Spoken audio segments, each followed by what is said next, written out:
What's up, guys? This is going to be part 4 of the dual overhead cam head swap, as well as installing the RobTune ECU and TD0516G. So after in the last video we put the motor in, and since then I got the radiator installed. I have my power steering pump kind of test fitted, and the 22T lines do work. I got my 25D airbox with the Jex MAF hooked up, and this is actually the same intake that I had on my old setup, just without this 90 here. I just had a coupler and it was at an angle. So yeah, this all worked out pretty good. I got the turbo basically fully installed. I got braided oil feed line installed. Still waiting to see if the MSD coil will clear the hood. Right now we're just gonna kind of work on routing all the coolant hoses for the pressure tank. I really want to upgrade to a WRX metal pressure tank, but this is all I have for now, and it's not broken yet. So we're gonna route these and hook up the heater core hoses and put my dog bone on. And are we gonna mention check valve? Oh yeah, so this is actually an exhaust check valve for, I think, like a Chevy truck, with an adapter going to the idle air control valve, because the umbrella valve behind the idle air control valve tends to fail, and it didn't look like it would even seal on the 25D manifold, so I'm using the 22T IAC with no umbrella valve and using this instead, so air can get sucked in this way, but boost can't blow out that way. So that was I think like 20 bucks with the fitting. I just got it at O'Reilly's. So I also redid the F pipe, or the crankcase vent. It's a little close to the turbo, which might be an issue as far as putting the intercooler pipe on. I might have to move it. But I bought some oil resistant hose, which is what this is, and size adapted that to the crankcase, and that's also what I used for the turbo oil drain. So now it's just about figuring out how I can fit a silicone coupler on here with this crammed in the way. So yeah, that's definitely going to be a problem. You can see there's basically no room for that silicone coupler for the charge pipe off the turbo. And that F pipe is pretty crammed in there, so we have to figure that out. So it looks like we're going to route the crankcase around the other side of the pressure source for the turbo. So it'll kind of angle around like that, and then it's kind of pointing in the wrong direction, so we're going to tie in the PCV line, which is this middle one, and that's gonna, with hose clamps on it, that should kind of hold it in the right position. It's really tough because there's not a lot of room to do anything in here, so we're gonna have to figure that part out. So we decided to just cut this S shape out of the F pipe completely. With the silicone part, it's not really necessary, so that piece should actually be pretty perfect to fit in there now. So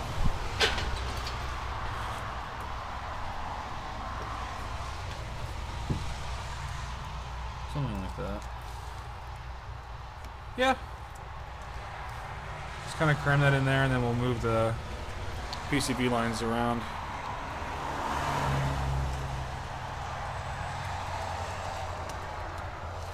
Perfect. Yeah. So luckily we found this pre-bent hose that actually fits in there pretty perfectly. She just knocked over. That was just a hose clamp. Yeah.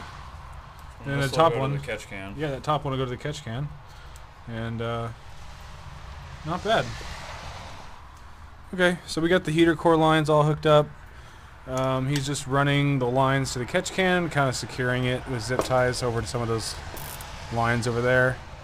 And we might have to extend a couple of these, but it should work pretty good.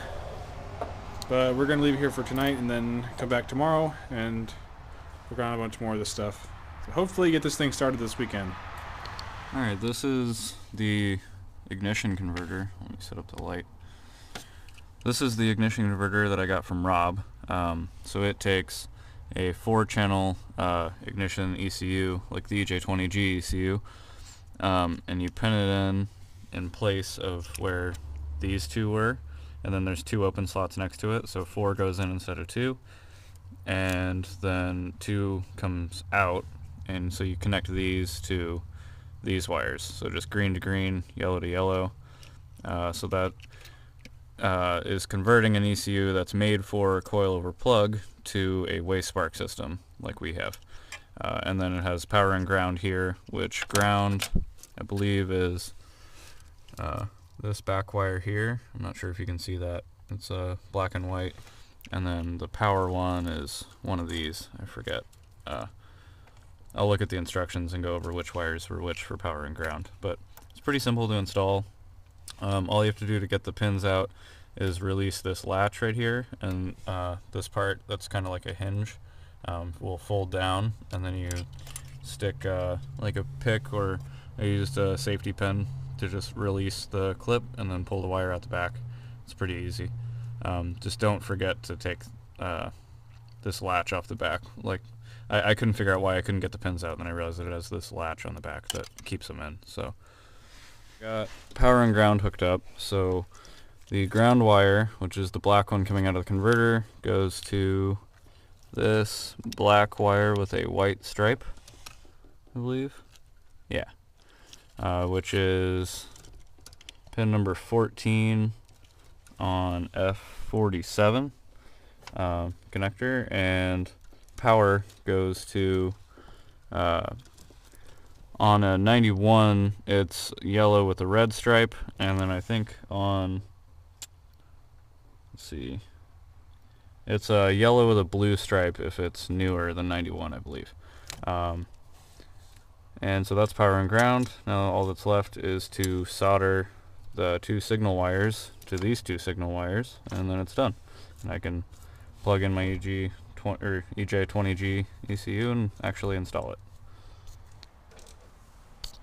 It's all hooked up and tucked in there. The ECU is just held in with a 10mm bolt there and a 10mm bolt there. I'm not sure if you can see that. And then it's got the 4 yellow plugs. Yeah, it was kind of a pain to get it all to fit in there nicely. You can see the ignition converter tucked up there. But it's all hooked up. Next I just gotta put this panel back on, which I haven't had this panel on for about 1.5 years, so I'm excited to have that panel on. Putting this fitting in right here with some thread tape. This is where we're going to be hooking up the map sensor. Since this manifold doesn't have a port over here like the 22T one does, we're just going to tie it in up there since there was already a factory hole there. So now that that's all done, you can see it goes right here from the map sensor down here. It goes through this purge valve and over to the top of the manifold, so that should be good. Right now we're just trying to move all the wiring harness stuff out of the way so that the Y pipe for the intercooler and everything doesn't interfere with everything. Then we're going to throw the dog bone on, and we need to run to the store and get some extra heater core pipe or hose stuff to go from the turbo around under here to the coolant tank. So I got the coolant lines for the turbo. They go through here. They loop around behind the starter and come back up in here. You can see, you probably can't see it at all, but the one that goes from the water pump right here has to do a sharp 90 degree right there, so I found a pre-bent hose that fits pretty well. So that's on the lower one because that's how it's supposed to route factory. And then the turbo one goes to the top so it can flow and you can bleed the cooling system easier. And then the overflow for the radiator goes in this top one right here, which goes down behind the alternator and comes up here. So I got it zip tied in place, so I mean it doesn't really move. I also hooked up the alternator, so that should be good. So we're just working on getting the downpipe on now. This CX Racing Turbo didn't have studs on the back, so we had to find a few more bolts and nuts. The bottom ones are threaded instead of having studs, so I mean, it didn't make it too much harder, but I think next after that we're going to be putting the intercooler on. It's got the brake booster line all hooked up. This thing was super old and it was splitting, so we had to use like a heat gun to warm it up, and then it'd finally stretch over the end here. He's gonna get a new one of these pretty soon, but for now, at least start the car. That'll work. We got the boost pressure source for the boost gauge and a blow-off valve all hooked up, so it's just a T right there. Downpipes all on. O2 sensor is in. Wideband O2 sensor is in. Not sure what's next. We'll see. Just getting the turbo blanket put on now so we can start fitting the intercooler. I always did it without that one on, and then you put that on by hand. This one? Yeah, that's how I usually do it on mine.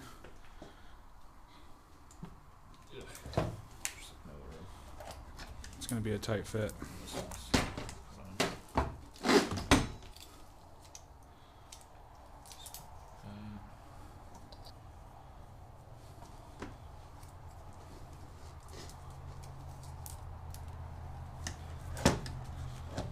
Intercooler's all on. Everything's tight. To be really careful getting this part on because we've ruined an intercooler once before. Tighten that too tight because I mean it is just plastic. Blow-off valve's all hooked up. The lines ran. This is going to be wrapped in some heat tape eventually. This we're gonna have to get a vacuum fitting to plug this. But for now we just got a bolt RTV'd in there with a zip tie, a colorful zip tie. All my zip ties are colorful. Yeah, because that went to the purge valve that is no longer on this car because EJ20Gs don't have a purge solenoid. So this is gonna go there. Yeah, then we just need to chop that and put it on right there. Hose clamp. Put some oil in it. Some coolant. We're probably gonna start it before we put coolant in it, but getting close. So just put some oil in the motor. Forrest is working on hooking up this manual boost controller we got. This is just going to be turned all the way down to start out with, and we'll figure that part out later. But it looks like we're getting ready to start it. Okay, so boost controller is all hooked up. We'll just zip tie it right up in there, so stay away from everything. And then we can just crank the dial if we want to turn it up. When we want to turn it up. Yeah, when we want to turn it up. But for now, it should be fine, just on the lowest setting. We'll see if we can start it. Okay. Let's check for leaks.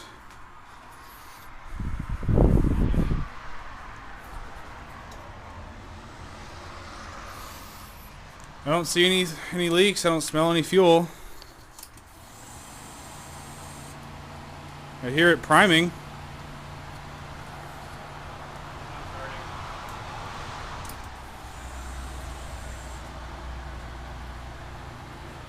So if you just tap the key, I don't hear a click.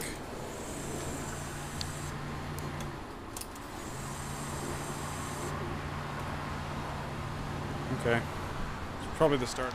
So it almost started.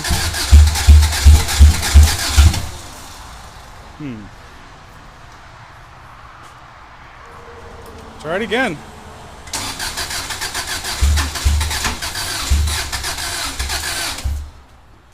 It wants to turn over. Okay, let's see. Okay.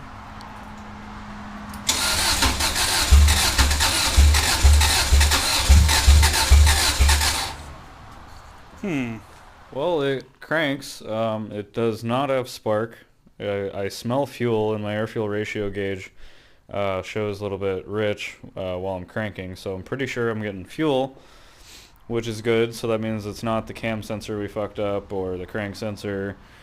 It means it's trying to start. It might be related to my ignition converter installation. Maybe I fucked something up. I tested the power going to it. It has good power. I don't have a power probe, so I'm not sure of a good way of testing the ground other than trying a different ground, but I'm pretty sure that's okay. And I'm like 99.9% sure that the wiring that I did for the MSD coil is correct. But yeah, it's just still no spark. It does seem to crank okay. I double checked the timing. I pulled the timing covers off just because it sounded a little weird as it was like trying to start. Timing's still good, so that's good. But I'm going to go inside and brainstorm. I might not come back out tonight unless I have an idea, so I'm not really sure yet. Okay, I made a little bit of progress. I pulled the connector off, and we turned the key on, and the center wire in the connector for the coil pack is supposed to be 12 volts, and this far, when it's on there, far right one, or farthest towards the front of the car, had the 12 volts. So when we wired the coil pack, which we showed you guys how to do, I guess we did it wrong. I mean, I'm really sorry if anyone wired their car according to us, but we fucked up. So, which we're not professionals. So right now I'm just I cut the center one and connected it to the black one that was over here. I'm gonna connect this one to there. It's still possible that we have the two sides mixed up, so that's why I'm just twisting it together just to see if it'll start. And then I'll go back and actually solder and stuff if it's correct. I still might have to switch these. So I'm going to twist these together and then hopefully it'll start.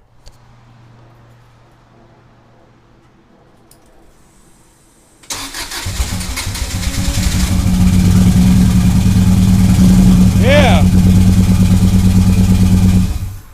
It runs! Misfiring really bad. Okay, well it's likely those other two wires are switched for the side to side. But it works!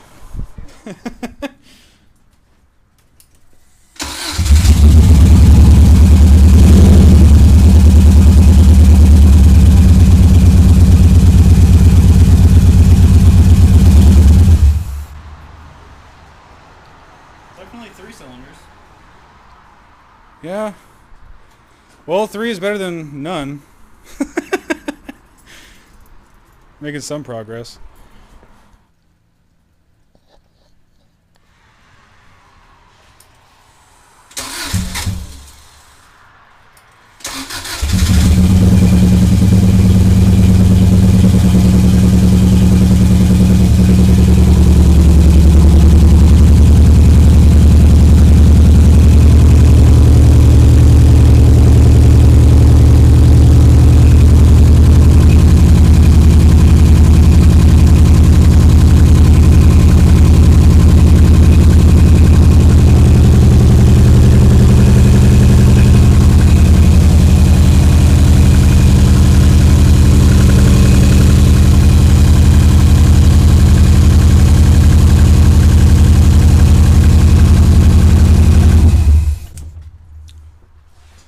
I don't know, it's really hard to tell.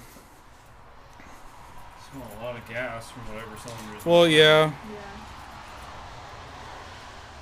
I don't know, I hear some hissing from over on the right side. I was trying to figure out. Over here?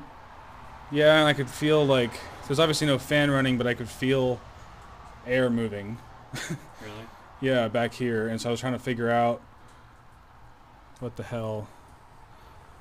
If it was like maybe vacuum coming from one of these ports, like it's not sealing, or Can you feel air sucking, or? Yeah, kind of. I could feel air moving, so like I was trying to figure out where it was going, but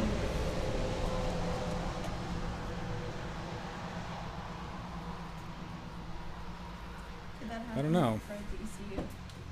No, it's definitely working. It's just misfiring for another reason.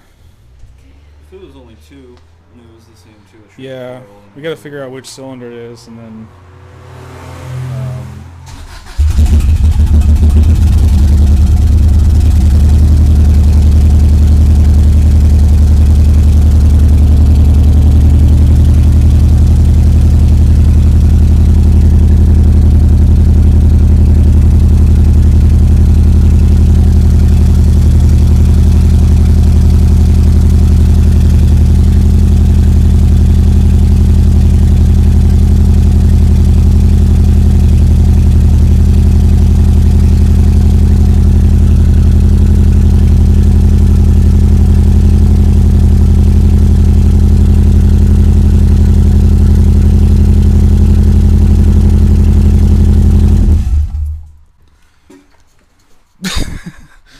Yeah, it's definitely, it's only running like 15. Yeah. It was 10 vacuum. when I first got it to run. Yeah, it sounds like it's missing on one of the cylinders. It's right around It was going really fucking lean. It was like, yeah, like it was like in the 16s and 17s. Oh, really? Not at first, but as you kept going, as it went, it just went lean, like, I don't know. So, it's definitely an issue. I don't know.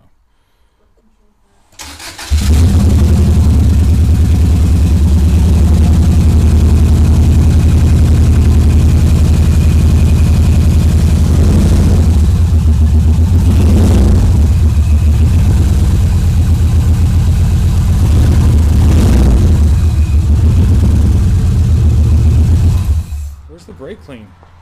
Huh? Did you spray in by like the intake manifold and stuff? Yeah. When you did it? Yeah. Okay. I don't know. It just seems like a massive vacuum leak somewhere. Not sure. Well, it's alive. We're gonna come back and work on it today, or I mean tomorrow, and I think that's gonna be the end of this episode. Pretty satisfied. At least it runs, even if it's only most of the way. But next time it'll run perfectly, ideally, and it'll have a hood, and it'll drive. So we'll see.